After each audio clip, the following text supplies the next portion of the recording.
Last time हमने देखा था 11th के सम देखे थे, और इसके पहले वाले जो वीडियोस थे उसमें हमने देखा था 10th के क्वेश्चन देखे थे। 10th का जो 1.1 है उसमें हमने पूरा कंप्लीट कर लिया था। रही बात 1.2 की, तो 1.2 की जो आज हम नहीं सॉल्व करने वाले हैं, ग्राफिकल पार्ट है, तो मैं आपको बाद में कभी बता दूंगा। लेकिन जो उसके बाद वाला एक्सरसाइज है 1.3 वो हम लोग करने जा रहे हैं आज, और उसके बाद वाला जो एक्सरसाइज है 1.3 इसके बारे में बेसिक डिटेल्स देखेंगे। बहुत इंपॉर्टेंट क्वेश्चन भी है इसमें, और आगे आइए करते हैं, हम लोग आगे सॉल्व करते हैं। करते हैं आज का हमारा सबसे बेस्ट टॉपिक डिटरमिनेंट्स के बारे में स्टार्ट करते हैं। पहले बात करते हैं हम लोग डिटरमिनेंट्स क्या होता है। सर अब तक हम लोग सॉल्व करते हैं। अच्छा, जो आप तक आपने साइमल्टेनियस इक्वेशन सॉल्व किया उसमें क्या है, आप एक इक्वेशन को दूसरे इक्वेशन की तरह बनाते हैं कि वो दो इक्वेशन के सेम एज एक्स वाला पार्ट या तो वाई वाला पार्ट आप सेम करते हैं, then as adjustment plus minus जो भी होता है आप कैंसिल करते हैं, आप एक की वैल्यू निकालते हैं। लेकिन ये वाला जो तरीका है ये उससे भी ज्यादा सिंपल होने वाला है। तो पहले बात करते हैं हम लोग डिटरमिनेंट के बारे में। क्या होता है डिटरमिनेंट भाई?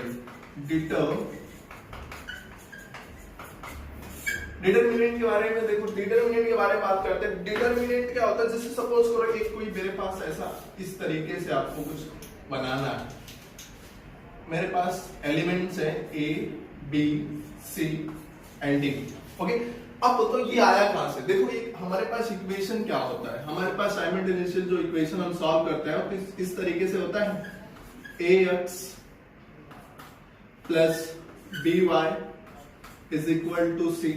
ऐसे फॉर्म में हम सॉल्व करते हैं। तो हमारे पास कितने इक्वेशन होते हैं? दो इक्वेशन होते हैं। तो यानी मैं यहाँ पे क्या लिख सकता हूं, a1x b1y a2x plus b2y is equal to c1 and c2। जो a b एंड c है ये सारे हैं मेरे नंबर्स, और जो x एंड y है ये कांस्टेंट टर्म है, यहां भी सेम है वहां भी सेम है। a1 b1 c1 is different, a2 b2 c2 is different. Now I have taken here, क्या लिया है मैंने यहाँ पे, सपोज करो a लिया है, b लिया है, c लिया है, d लिया है, चार अलग एलिमेंट्स लिए। अगर मैं इसका डिटरमिनेंट फाइंड करूं, तो अगर मैं कुछ क्या फाइंड करना चाहता हूं, अगर मुझे इसके चार एलिमेंट्स लूं, चार एलिमेंट्स क्या हो गया, इसका a1, इसका b1, इसका a2, इसका b2। कुछ इस तरीके से हम लोग डिटरमिनेंट फॉर्मेट लिखते हैं। अगर आपको वैल्यू चाहिए डिटरमिनेंट की, वैल्यू ऑफ डिटरमिनेंट,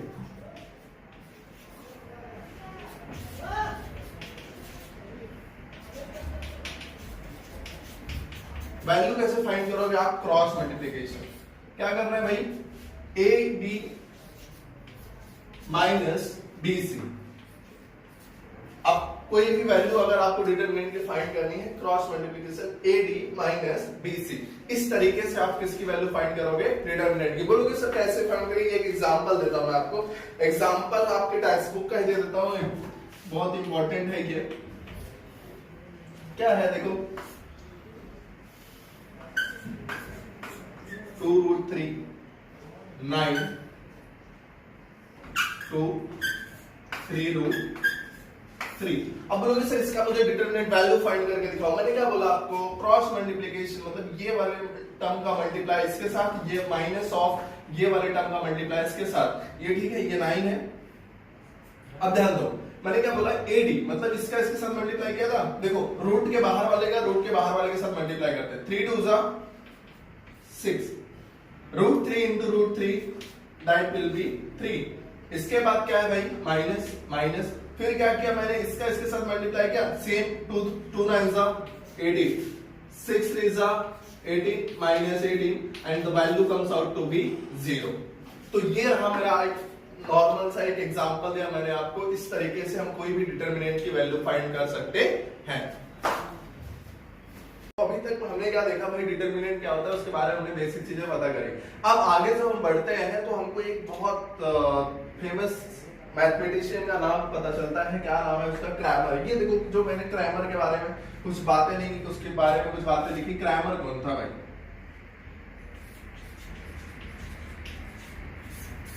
क्रैमर एक साइंटिस्ट था, सो इसका मतलब मैथमेटिशियन था। मतलब जैसे आप साइंस के रिलेटेड कोई चीज खोज करता है तो उसको हम साइंटिस्ट बोलते हैं। ऐसे मैथ से रिलेटेड कोई चीज अगर कोई इन्वेंट करता है तो उसका मैथमेटिशियन बोलते हैं। तो क्रैमर एक बहुत बड़ा मैथमेटिशियन था। उसने क्या किया, जो साइमल्टेनियस इक्वेशन हम सॉल्व करते थे बड़े बड़े मेथड्स में, 1 से 2 पेज के भीतर हम सॉल्व करते थे, उसको आसान कर दिया।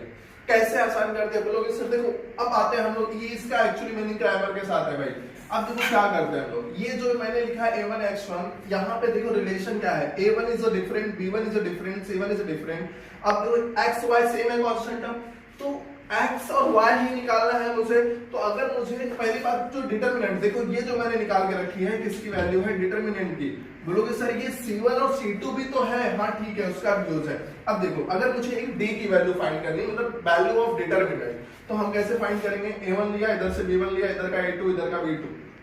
इस इक्वेशन को देखो, अब देखो मेरे पास कौन है, x है, तो मुझे d ऑफ x चाहिए, डिटरमिनेंट ऑफ x। अगर मुझे x की वैल्यू चाहिए तो मैं क्या फाइंड करूंगा भाई, जो x की वैल्यू है, ये देखो ये x वाला रो था, x के साथ कौन जुड़ा हुआ था, a1, x के साथ कौन जुड़ा हुआ था, a2, मतलब जो लाइन है x की है, कहीं ना कहीं ये लाइन किसकी है, y की है, तो जो x की लाइन है वो a1 a2 हटा के ये जो वैल्यू है मेरे पास c1 और c2, मतलब c1 एंड c2, और ये जो वैल्यू है ये एज इट इज रहेगी b1 एंड b2। ये रही बात d ऑफ x की। इसी तरीके से अगर मुझे d ऑफ y फाइंड करना है तो मैं क्या करूंगा, d of y is equal to, अब देखो ये रही बात x की, हमने x को रिमूव किया, कौन सी वैल्यू डाली, c की। ऐसे सेम मुझे y की वैल्यू रिमूव करना है, मतलब x के साथ छेड़खानी करनी नहीं है। x की जो वैल्यू है वो क्या है, a1 एंड a2, यानी a1 and a2। What I am going to change, ये किसकी वैल्यू है, y की वैल्यू मुझे क्या चाहिए, एक्चुअल में चाहिए, तो उसके जगह पे मुझे कौन सी वैल्यू रखनी है, c1 and c2, c1 and c2। ये रही भाई, ये मिल जाएगा आपको d ऑफ x, इससे मिल जाएगा आपको d ऑफ y, और ये वो वैल्यू है जिससे आपको मिल जाएगा d। और ये रहा क्रैमर्स के बारे में इतना सा रूल। अब इसके आगे हम लोग एक्सरसाइज सॉल्व करते हैं। जो फर्स्ट क्वेश्चन दिया है आपके एक्सरसाइज 1.3 का कुछ इस तरीके से है। देखो आपको बहुत सिंपल सा है, डिटरमिनेंट फाइंड करना है। आप क्या करने वाले, 3 का मल्टीप्लाई किसके साथ करना है आपको, 5 के साथ। फिर क्या भाई इधर कौन है, 4 है, मतलब कहीं ना कहीं 4 का मल्टीप्लाई किसके साथ होना है, 2 के साथ। ये देखो 4 2 जा 8 दिया है, 3 5 जा 15, एंड 50 में से 8 गया क्या आएगा, 7। That's all. ओके, हम लोग देखते हैं क्वेश्चन नंबर 1.3 के क्वेश्चन नंबर 2 के क्वेश्चंस है सारे। पहला क्वेश्चन है, दूसरा क्वेश्चन है, तीसरा क्वेश्चन है, ठीक है। अच्छा देखो, कुछ भी अगर कभी गलती से मिस्टेक हो जाए मुझसे तो आप कमेंट सेक्शन में पूछ लिया करो, बता दिया करो सर ये चीजें मिस्टेक्स है, अगर एक बाई चांस अगर हो जाता है तो। लेकिन फिलहाल में देखते हैं, चलो ठीक है। पहला क्वेश्चन देखते हैं। पहला कैसे फाइंड करना है हमको, डिटरमिनेंट फाइंड करना है। डिटरमिनेंट के लिए मैंने आपको बेसिक्स रूल क्या बताया, cross multiplication. Cross multiplication in the sense what, 4 multiply with 1 minus 4 2 into 7 how much. बहुत सिंपल क्वेश्चन है। क्या करना है मुझे, 4 1 जा होता है 4। ओके, यहाँ पे क्या है माइनस, तो क्या है यहाँ पे माइनस। यहाँ पे क्या लगाना है, फॉर्मूले वाला। फॉर्मूले वाला क्या है भाई, फॉर्मूले वाला बोलता है बीच में हमेशा होगा कौन, माइनस। ठीक है, फॉर्मूले वाला माइनस। फिर कौन, इसका इसके साथ मल्टीप्लीकेशन हो गया, 2 7 जा 40। ठीक है, अब बोलोगे सर इसका आंसर क्या आएगा, चलो जरा बात करते हैं। माइनस माइनस माइनस माइनस होता है प्लस, 14 एंड 4 हाउ मच, 18।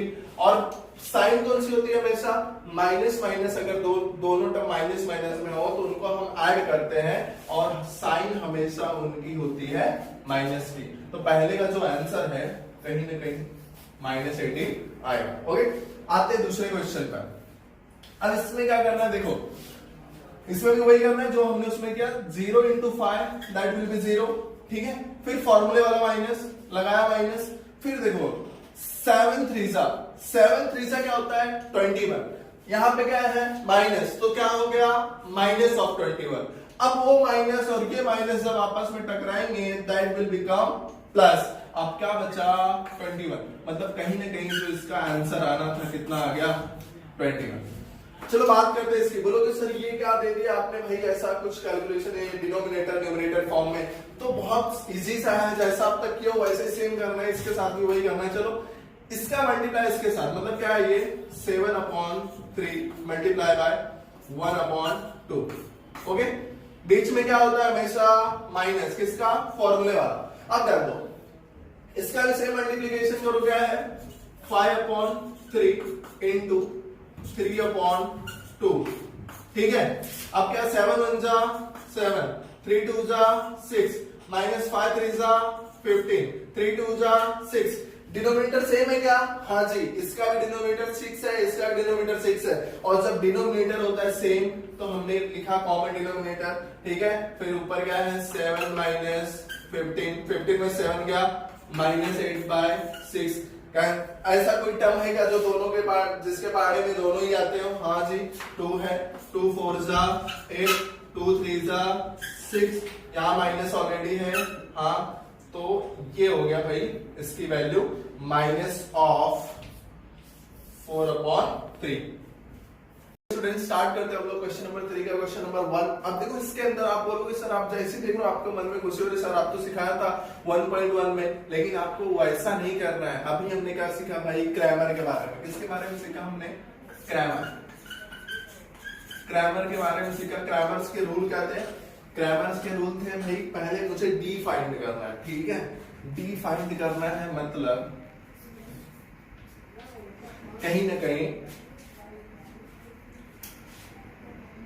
अगर मैं एक इक्वेशन का नाम दूं, अगर मैं आपको लिख के दूं, अगर मैं आपको एक कंपैरिजन दूं इक्वेशंस, अगर मैं आपको लिख के बताऊं तो आपका ये हो जाएगा A1 A2 B1 B2 C1 C2। अगर मैं आपको एज ए एग्जांपल के लिए ऐसा पहला एक ही क्वेश्चन बताऊंगा ऐसा, ठीक है, ऐसा दूं आपको तो आपको वैल्यू निकाल के दूं, ठीक है, वैल्यू निकालते हैं, ठीक है। A1 की वैल्यू क्या है? 3, A2 की वैल्यू क्या है? 4, B1 की वैल्यू क्या है? माइनस ऑफ 4, B2 की वैल्यू क्या है? 3, C1 की वैल्यू क्या है? 10, C2 की वैल्यू क्या है? 5। चलो ठीक है, आपके पास A1 की मैंने वैल्यू दे दी, A2 की वैल्यू दे दी, B1 की वैल्यू दे दी, B2 की वैल्यू दे दी। लेकिन आपको क्या करते हैं हम लोग भाई? D की वैल्यू फाइंड करते हैं। कैसे करेंगे हम लोग? A1 A2 B1 B2, इसकी वैल्यू कैसे? D ऑफ X की वैल्यू फाइंड करनी है तो C1 C2 B1 B2। Same अगर मुझे D ऑफ Y की वैल्यू फाइंड करनी है तो A1 A2 and C1 C2। चलो फाइंड करते हैं D की वैल्यू। D की वैल्यू क्या बोलता है? A1 A2 क्या है भाई? A1 3, A2 क्या है मेरा 4, B1 क्या है मेरा माइनस ऑफ 4, B2 क्या है मेरा 3। मतलब इसकी वैल्यू कैसे? D की वैल्यू फाइंड करते क्या करते थे हम लोग? क्रॉस मल्टीप्लिकेशन, 3 3 जा 9, फिर क्या फॉर्मूले वाला माइनस, फिर क्या 4 4 जा 16, 4 4 जा 16 है, लेकिन यहाँ पे क्या है? माइनस, तो वैल्यू किसके अंदर आने वाली? माइनस में, तो माइनस माइनस क्या हो गया? Plus 16, 9 and 16 is equal to 25। ये किसकी वैल्यू हो गई? D की। देयरफॉर जो मुझे D की वैल्यू मिली है, क्या मिली है? 25। अब हम आगे बढ़ते हैं, किसके पास बढ़ते हैं? D ऑफ X की, क्योंकि एक्चुअल में मुझे वैल्यू क्या फाइंड करनी है? X और Y की वैल्यू फाइंड करनी है। और जो कि फॉर्मूला क्या है, इसके आगे फॉर्मूला और भी है। अगर मुझे D ऑफ X की वैल्यू फाइंड कर, मतलब X की वैल्यू फाइंड करनी है तो फॉर्मूला है dx बाय D।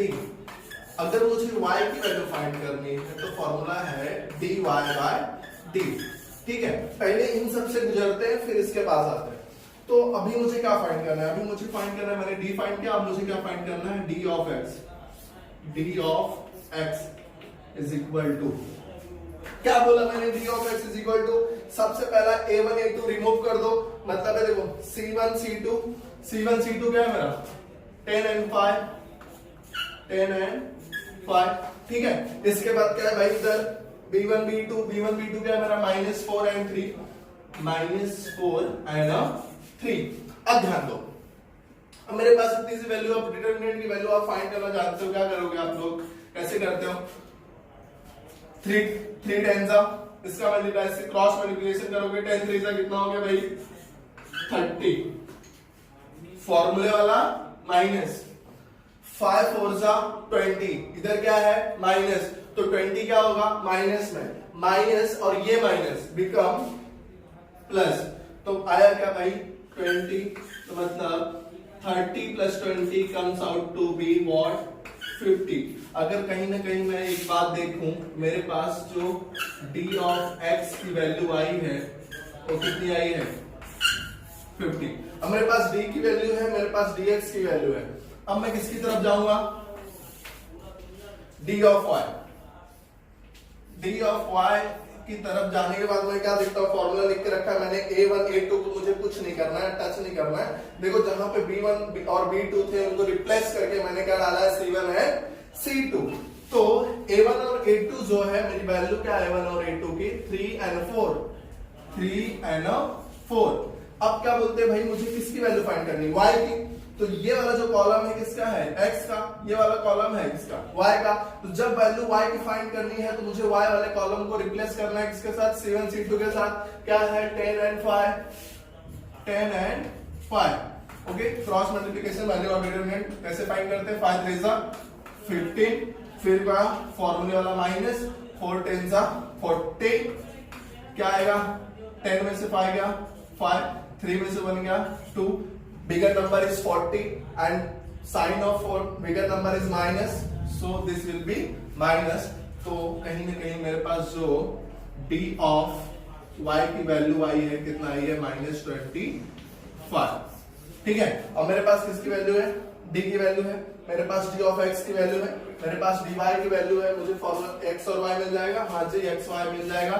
कैसे, x इज इक्वल टू होता है dx by d। Therefore x is equal to dx की वैल्यू कितनी है 15, d की वैल्यू कितनी है भाई, d की वैल्यू कितनी है 25, 25 टू जा 50। तो x की जो वैल्यू आई है कितना आई है 2। Therefore I have got the value of x is equal to 2। Same I can do for y, y is equal to d of y upon d। तो d ऑफ y की वैल्यू कितनी आई है -25, और d की वैल्यू ऑलरेडी कितनी है 25, 25 get cancelled, क्या बचा, कुछ नहीं। जहां कुछ नहीं बचता वहां पे कौन बचता है 1, और minus still is available.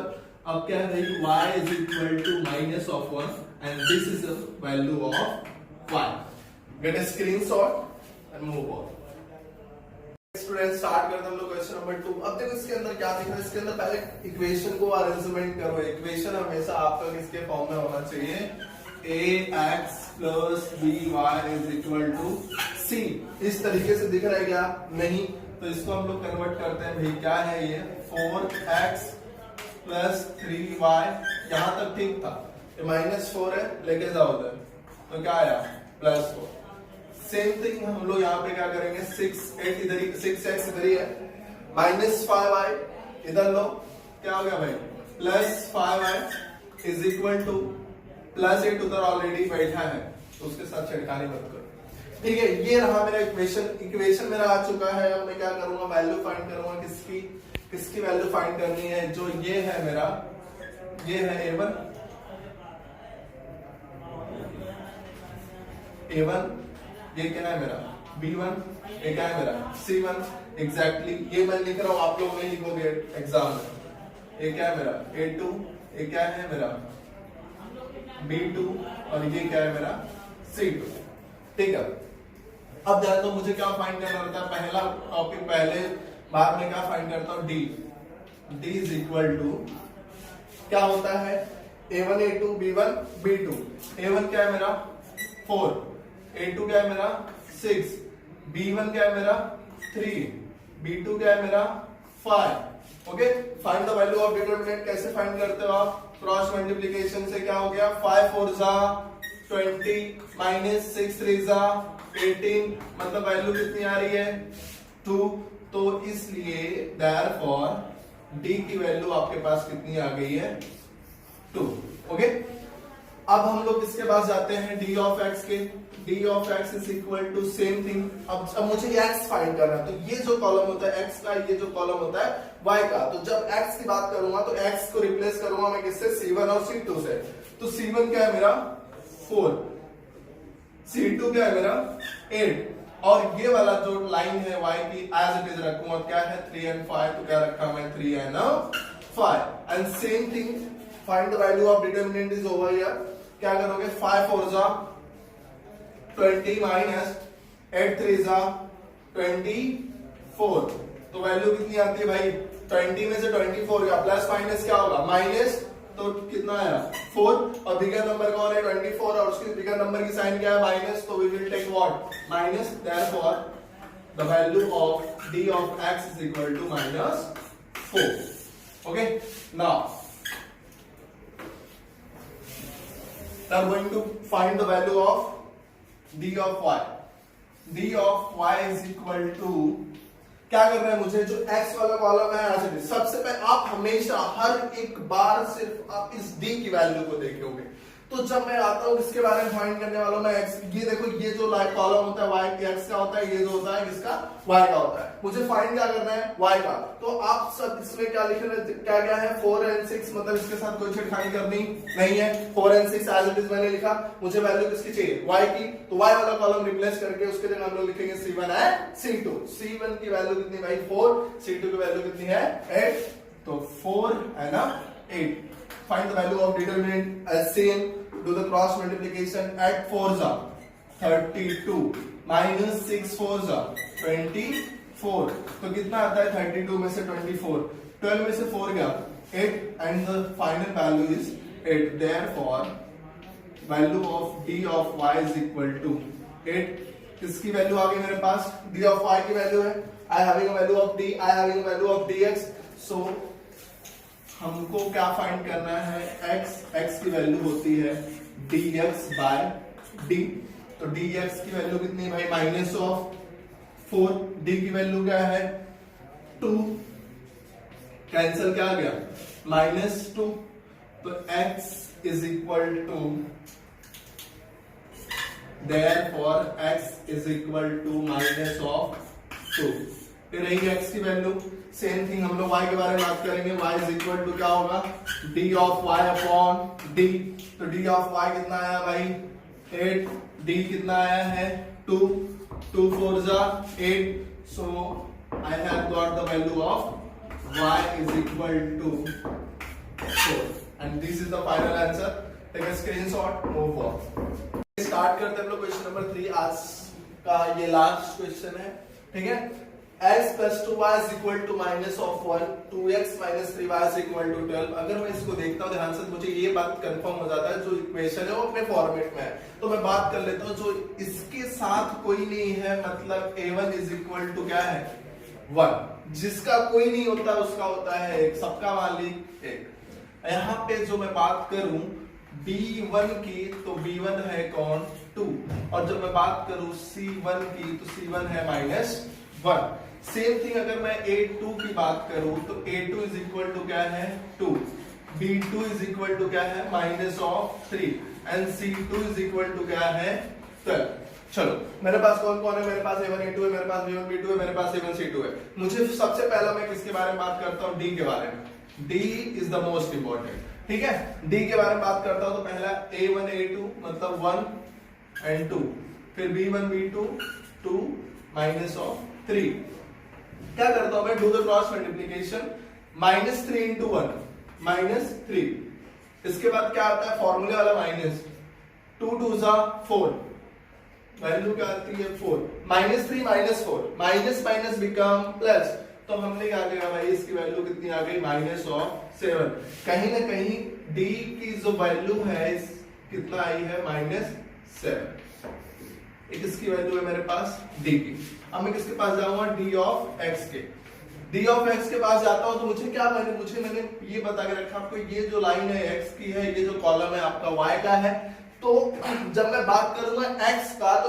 x वाला रिप्लेस होगा c1 c2 से, तो c1 c2 क्या है -1 and 12, और ये वाला कॉलम एज इट इज रखोगे 2 and -3, do the cross multiplication same here, क्या होता है भाई -3 -1, 3 1 जा 3, माइनस माइनस टकराएंगे तो आपस में प्लस हो जाएंगे, 12 2s are 24, माइनस फॉर्मूले वाला 12 2s are 24, अब 24 में से 23 गया तो आया 21, और माइनस इसलिए क्योंकि bigger number is 24 and sign of bigger number हमेशा हम लोग यूज करते हैं, तो कहीं ना कहीं d of x की जो वैल्यू है आ चुकी है -21।